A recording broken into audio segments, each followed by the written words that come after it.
A powerful black woman CEO, Amara Johnson, boards a first-class flight only to be humiliated and forced into economy by a smug businessman and complicit airline staff. What begins as a quiet act of racism escalates into a tense in-flight confrontation, where passengers witness silence, fear, and courage battling in the cramped aisles. A single phone call to her brother triggers a chain reaction, and by the time the plane lands, reporters, cameras, and witnesses explode the truth into the world. In the terminal, lies unravel, allies emerge, and poetic justice begins. The businessman is exposed, the airline collapses under lawsuits and protests, and Amara becomes a voice for millions silenced by systemic prejudice. What started as stolen dignity ends as a global reckoning, where injustice is burned down by truth, resistance, and a woman who refused to bow. The overhead lights glowed a soft amber as boarding announcements echoed through the airport. Amara Johnson tugged the lapel of her navy blazer,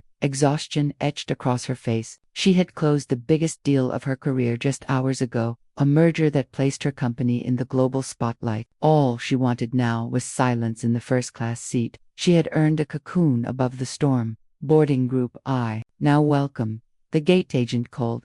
Amara rose, offering a tired smile as she joined the short line. Passengers glanced at her, some politely, some with quick flickers of curiosity. Her posture, tall and composed, announced authority. Her ticket was scanned with a beep, and she strode down the jet bridge, inside the plane. The cabin smelled of citrus cleaner and leather. First class gleamed wide seats, chilled glasses waiting. Amara slid her carry-on into the overhead bin and lowered herself into seat.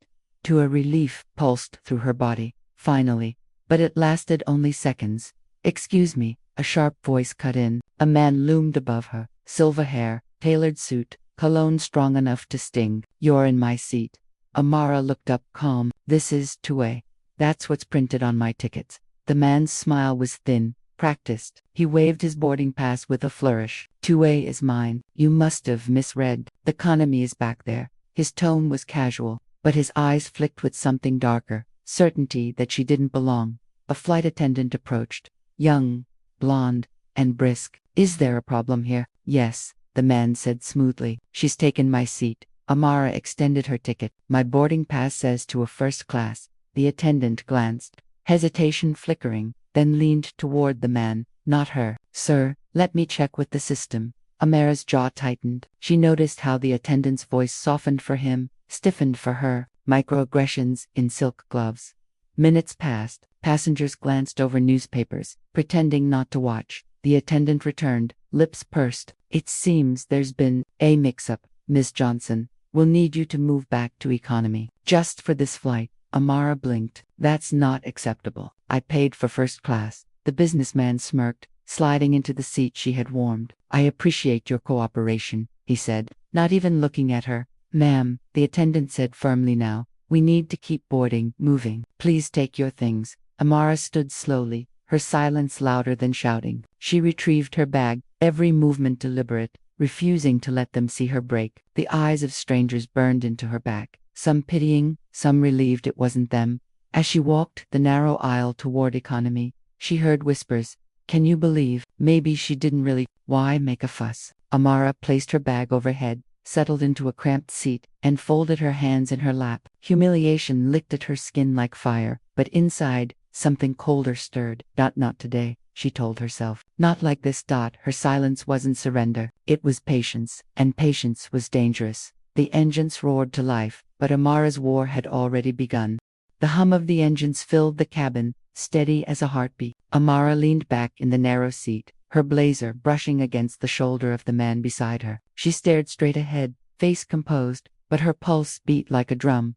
A soft voice broke through. I'm so sorry," whispered a young flight attendant, a black woman no older than She crouched discreetly beside Amara's seat. Her badge read Danielle. Amara tilted her head, eyes narrowing. "Sorry for what?" Danielle's lips pressed tight before she spoke. "This isn't the first time. They do this sometimes, to people who don't look like they belong." The words landed heavy. Amara exhaled slowly, a bitter smile forming. "Don't look like they belong, and they still call it a mix-up." Danielle's eyes darted nervously. "If I say more, I'll get written up. Just know you're not alone. Some of us see it." She squeezed Amara's arm lightly and disappeared down the aisle. For a moment, Amara sat motionless, her mind pulled backward through time to boardrooms where investors looked past her as though she were invisible, to dinners where she was mistaken for the assistant, not the CEO, to speeches where applause dimmed the moment her skin entered the spotlight. It was always the same game, different rules, same outcome. A voice from the row ahead pierced her reflection. She should have just accepted it.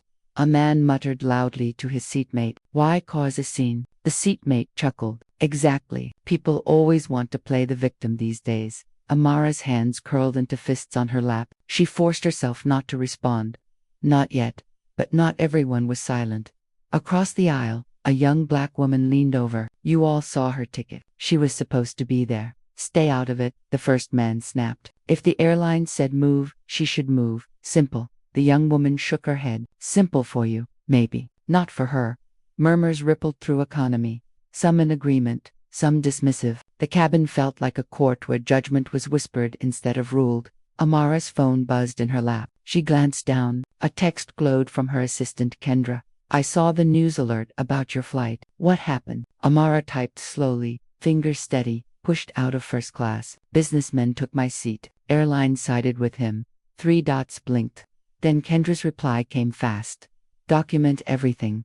Dates, times, names. Don't let this slide." Amara hesitated. Then she typed back, "I'm tired. Been fighting battles like this my whole career." Kendra's answer was immediate, which is exactly why this one matters. "Don't give them the win." Amara set the phone down, staring at the seatback in front of her. The screen flickered with the airline's glossy safety video, smiling faces, slogans about excellence, inclusivity, care, all lies varnished with corporate polish. The man beside her, silent until now, finally spoke. He was middle-aged, Indian, with kind eyes. "You handled that with more dignity than most could," he said quietly. "But they wanted to humiliate you. Everyone saw it." Amara nodded, her throat tightening. "I don't want pity. I want respect." He met her gaze firmly. "Respect doesn't come free. It has to be demanded." She leaned back, closing her eyes. The voices around her still hissed in fragments. She was probably mistaken. Rich people problems. "No, I think I recognize her. Isn't she the CEO?" "No way." The words tangled like smoke. Impossible to escape. The plane jolted slightly as it climbed higher, cabin lights dimming. Amara folded her arms, her silence now a shield. But inside, the storm brewed hotter, sharper. Danielle's whisper replayed in her ears. This isn't the first time. Her assistant's text burned in her mind. "Don't give them the win." Her seat in economy was smaller, tighter, suffocating. Yet in this cramped space, Amara felt something vast stirring, a decision forming, solid as steel. This fight wouldn't end here. In row 2 to it was just beginning.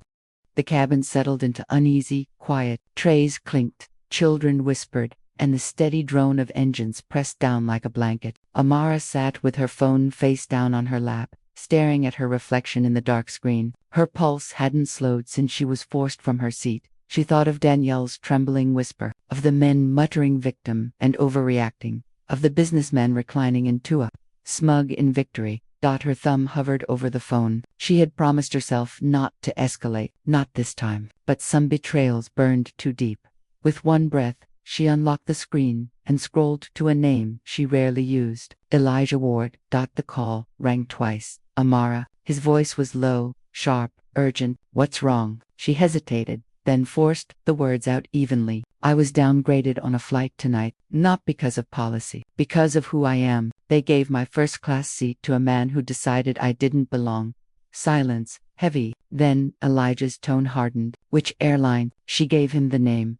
"And witnesses?" He asked. "Half the cabin, but you know how it goes. Most will say nothing." Elijah exhaled slowly. "Tell me everything, exactly as it happened." Amara spoke quietly, careful not to draw attention. Though her voice trembled with controlled rage, she described the boarding, the businessman's arrogance, the attendant's bias, the forced walk back to economy. Every detail, every microaggression. When she finished, Elijah's voice dropped to a whisper. "You did the right thing calling me. Don't worry, this flight won't land the same way it took off." Her grip tightened around the phone. "Elijah," but he was already moving. "Trust me. You gave them patience. I'll give them exposure." The line clicked dead. Amara sat back, staring at the seat in front of her. A strange stillness swept through her, not relief, not yet, but certainty. Across the aisle, a teenage boy had been watching her. Curiosity etched in his face. "Are you famous?" he asked softly. She gave him a faint smile. "Not the kind of famous you're thinking of." "What do you do?" "I run a company." His eyes widened. "Like the boss?" "Yes," she said simply.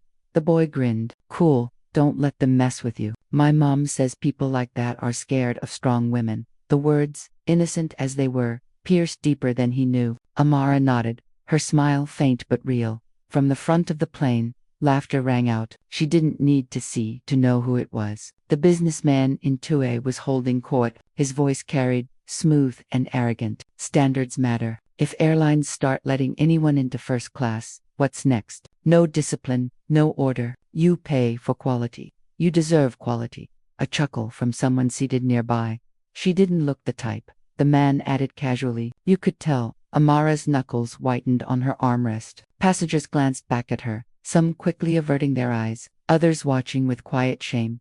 The Indian man beside her leaned in. "You hear that?" "I hear it," Amara replied evenly. "He thinks he's safe because nobody challenges him, but he has no idea what's coming." Amara's lips curved slightly. "Not yet, but he will." Her phone buzzed again. A new message from Kendra. "Newsroom, already got a tip. They're drafting." Her chest tightened. Elijah's influence was already moving. Another buzz, this time from Elijah himself. "Stay calm. Don't speak. Cameras will do the talking when you land."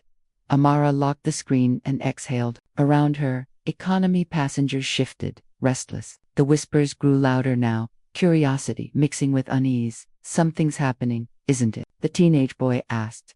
"Yes," Amara said quietly. "Something's happening." The cabin lights dimmed, but no one was at ease. The tension was no longer invisible. It pulsed in the air like static, unseen yet impossible to ignore. Amara closed her eyes, her thoughts steady, sharp. She hadn't wanted war tonight, but war had found her, disguised as a stolen seat.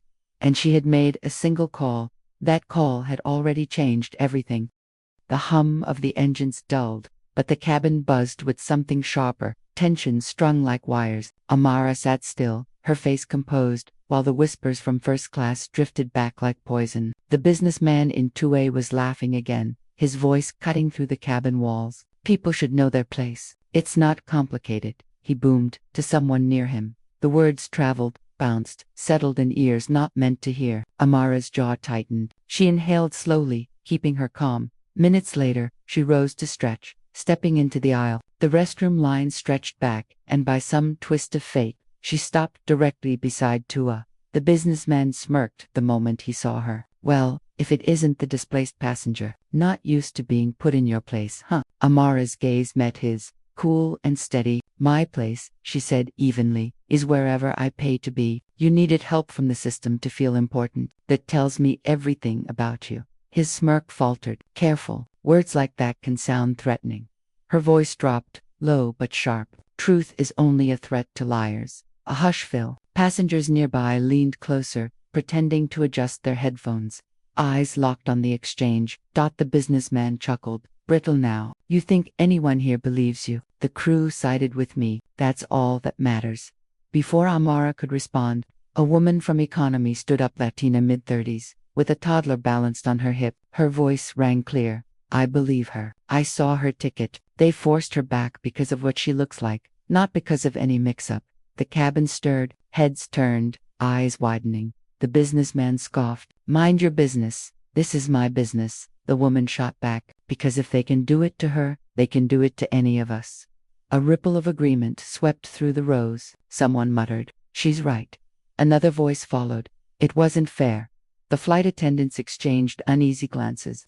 Sensing the shift, control was slipping. The businessman's face flushed red. "This is ridiculous. She's playing victim, and now you're all falling for it." Amara finally stepped closer, her voice calm but firm. "I don't need to play victim. I am a witness, and so are they. Every eye here saw what happened. You can bury truth under policy, but it always claws back to the surface."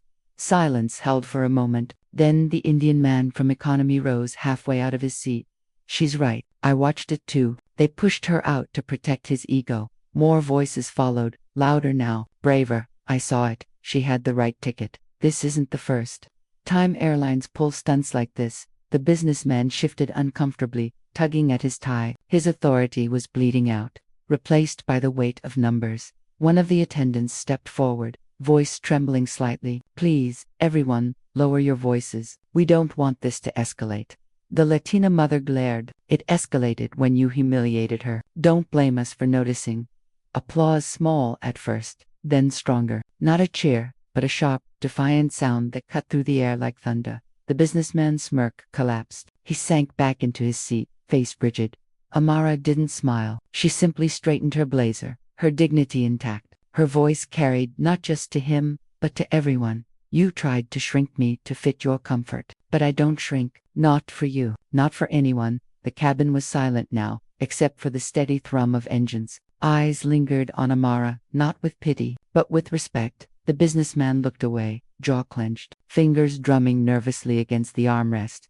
Amara returned to her seat in economy, her movements calm, unhurried. As she sat, the teenage boy leaned toward her with wide eyes. That was amazing, he whispered. She exhaled, voice low. No, that was necessary. The flight carried on through the clouds, but inside, nothing was ordinary anymore. A spark had been lit, not loud, not violent, but undeniable. And sparks, once seen, are hard to unsee.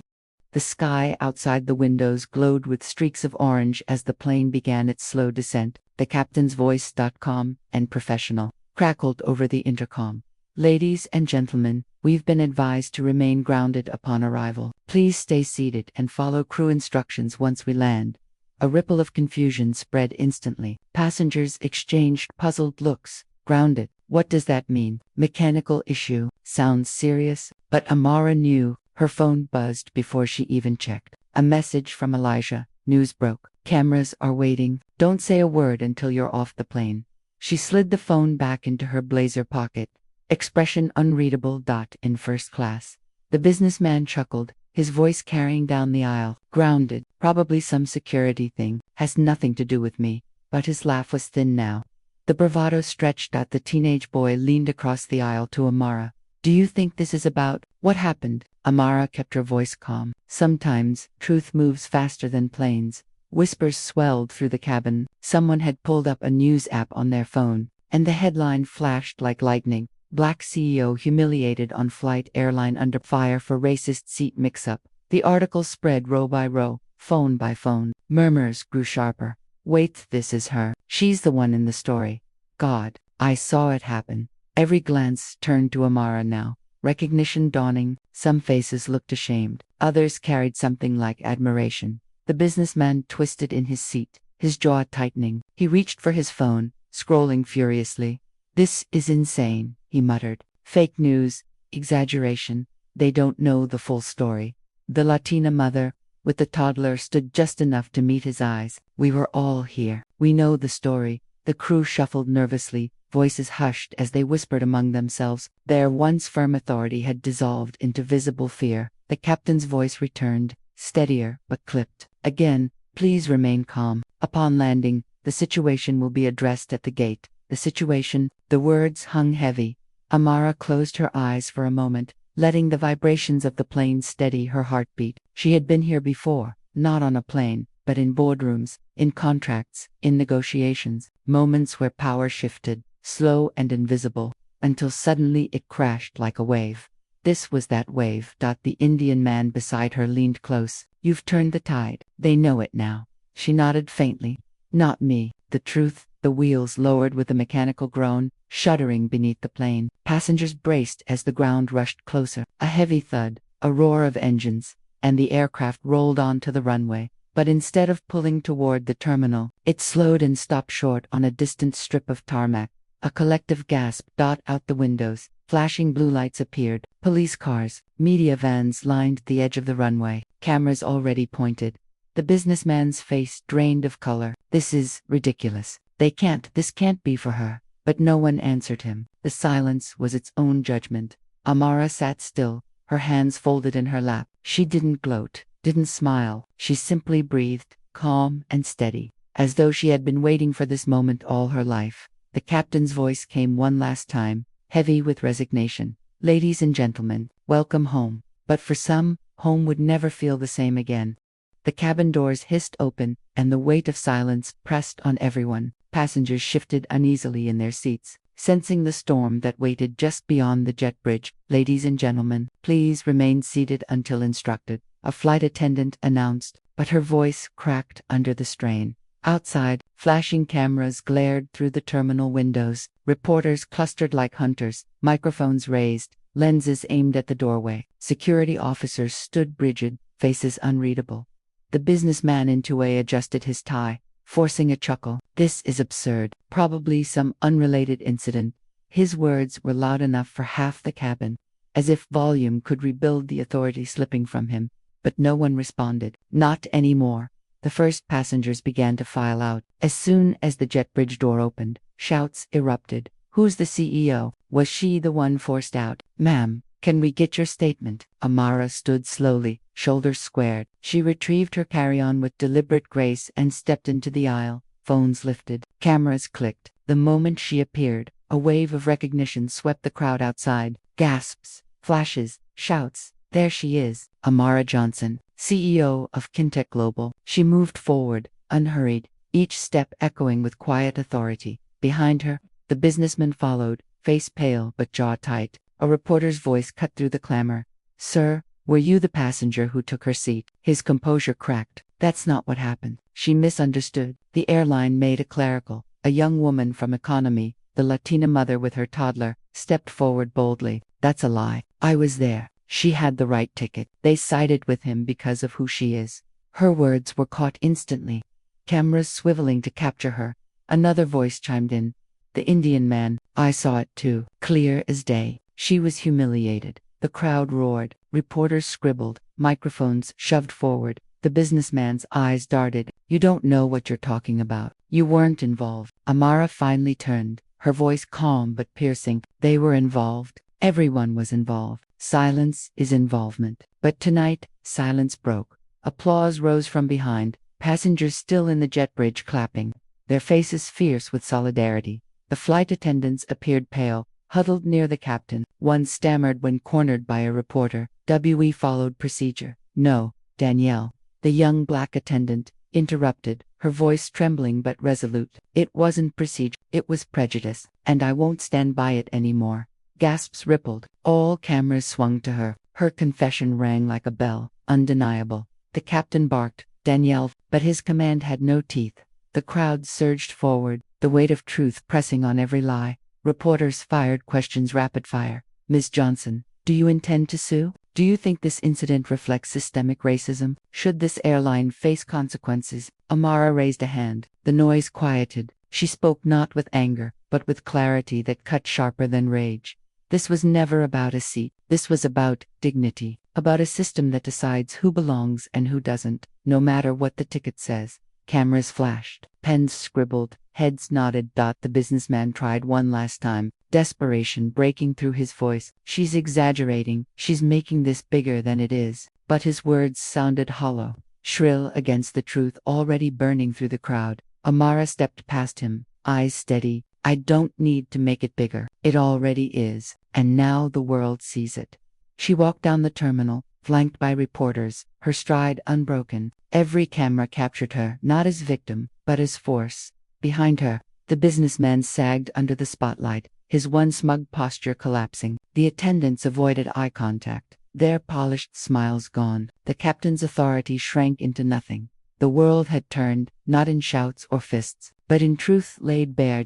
By the time Amara reached the terminal exit, chants had begun among passengers and onlookers. "Justice for Amara! Justice for Amara!" Her assistant Kendra appeared through the crowd, eyes blazing with pride. She pressed a phone into Amara's hand. "Elijah wants you on live broadcast in 20 minutes. You ready?" Amara smiled faintly, her composure unshaken. "I've been ready my whole life." And with that, she disappeared into the sea of flashing lights, the hunted becoming the headline, the humiliated becoming the voice. For the businessman and the airline, the trial had already begun. By the next morning, the story had engulfed the world.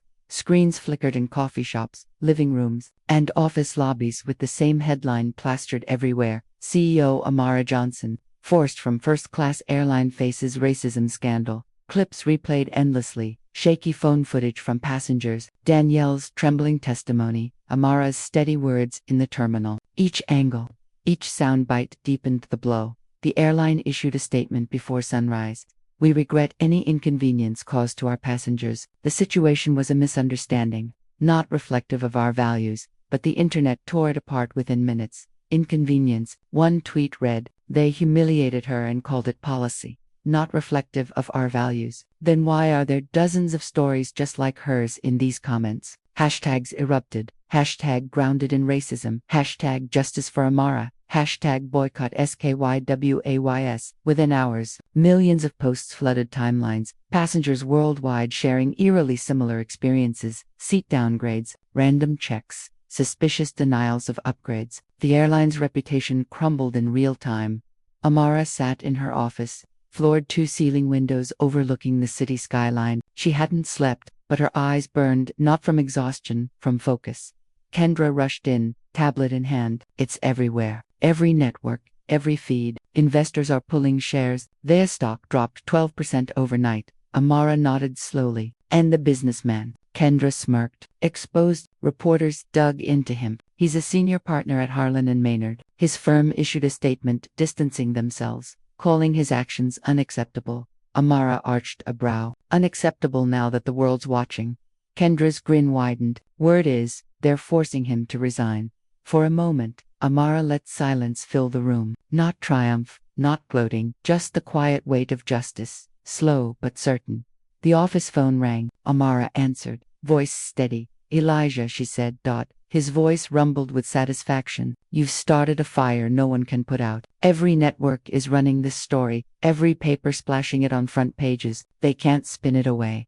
Amara's gaze swept the skyline. It's bigger than me now. That's why it matters, Elijah said. They thought they could shrink you. Instead, you've expanded the conversation to the whole system. She hung up and exhaled, shoulders loosening. But outside her office, the storm only grew.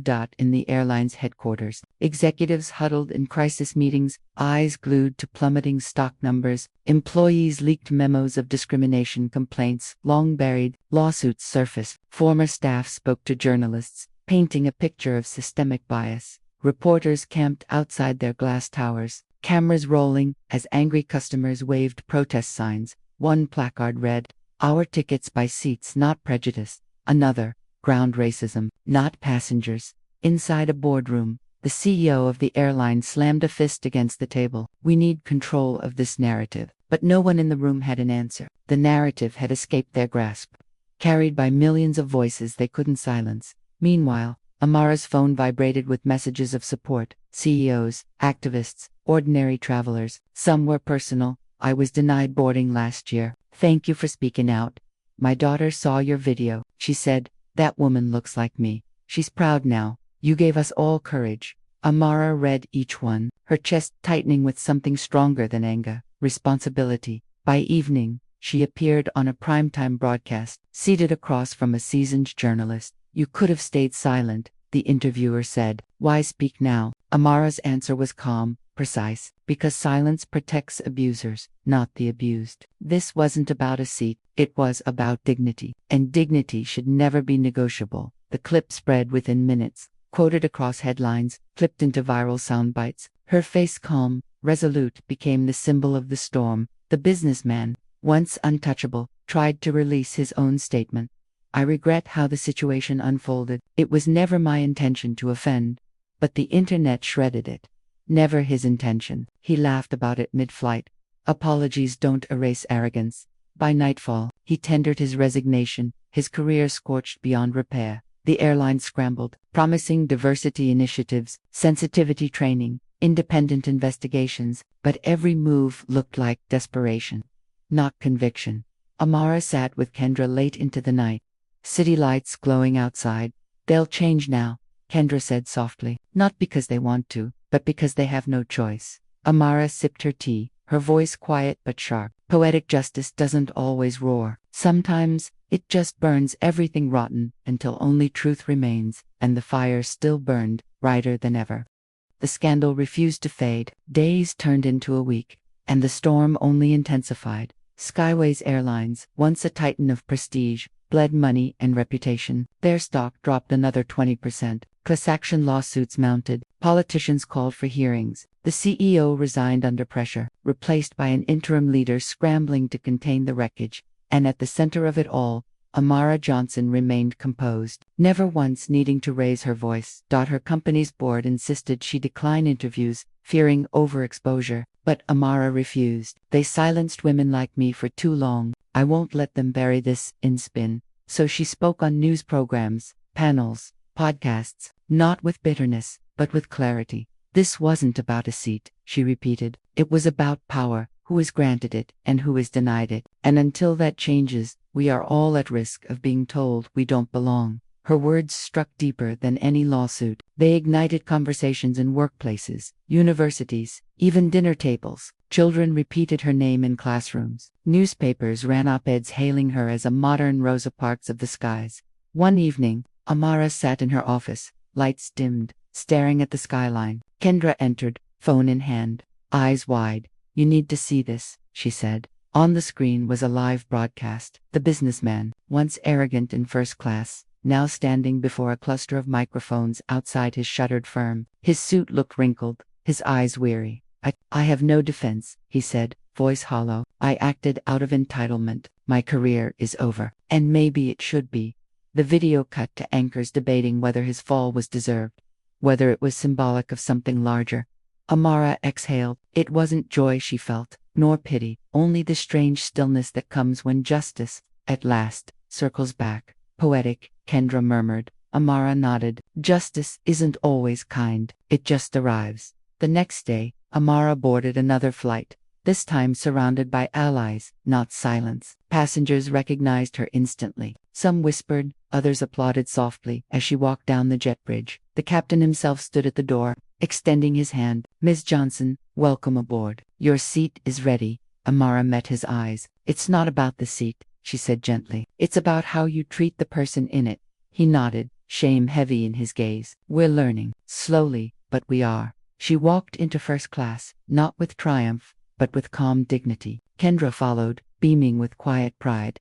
As Amara settled into her seat, a young girl across the aisle stared at her with wide eyes. Finally, the child whispered, "Are you the lady from TV?" Amara smiled warmly. "Yes, sweetheart, I am." The girl's mother leaned in, whispering just loud enough for Amara to hear. "She said she wants to be like you when she grows up." Emotions surged through Amara's chest, not tears, strength, legacy.